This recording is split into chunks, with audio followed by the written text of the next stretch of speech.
Milyardları olan da var. Onun da təhlükəsizlik təminatı yoxdur. O bilmir ki, sabah həbsdə olacaq, yoxsa azadlıqda olacaq. O da xoşbəxt deyil. Yəni, Azərbaycanda xoşbəxt olmayan insanların bir cəmiyyəti yaradılıbdır. Yəni, xoşbəxtlik təkcə maliyyə ilə, təkcə var-dövlətlə ölçülmür. Niyə, məsələn, Azərbaycanın gəncləri Azərbaycandan kənara getməyə can atmalıdırlar? Azərbaycan dünyanın ən gözəl bir yerində yerləşən bir dövlətdir. Azərbaycanın elə təbiəti baxımından, Azərbaycanın elə insanları baxımından, Azərbaycan dünyada ən yaşamalı yerlərdən biridir.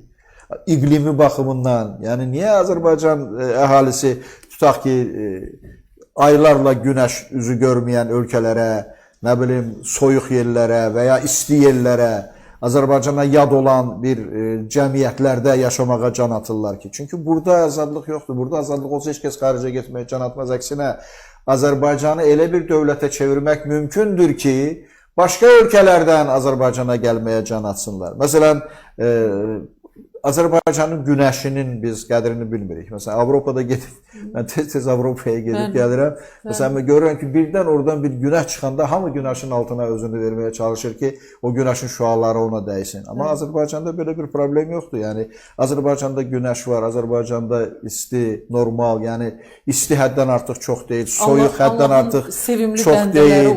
Əlbəttə ki, yəni bu ölkəni cənnətə çevirmək mümkündür. Siz bilirsiniz, məsələn, Türkmənistanda, mən bunu dəqiq bilirəm, yəni özüm şahid olmuşam bu söhbətin, Türkmənistanın bəzi regionlarında Azərbaycan sözü ilə cənnət sözü sinonimdir.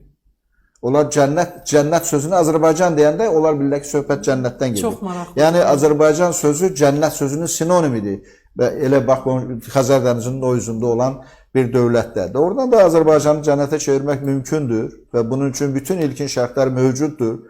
Azərbaycanda həm təbii resurslar, həm insan resursları, həm Azərbaycanın yerləşdiyi geopolitik ərazi, indiki siyasi şərait imkan verir ki, Azərbaycan xoşbəxt bir cəmiyyət olsun və Azərbaycanda yaşayan bütün insanlar bir xoşbəxt dövlətin, xoşbəxt cəmiyyətin bir üzvü kimi özlərini hiss etsinlər. Təəssüf ki, bir qrup adam Azərbaycan cəmiyyətinin, Azərbaycan xalqının xoşbəxt olmasına, özünü rahat hiss eləməsinə, azad hiss eləməsinə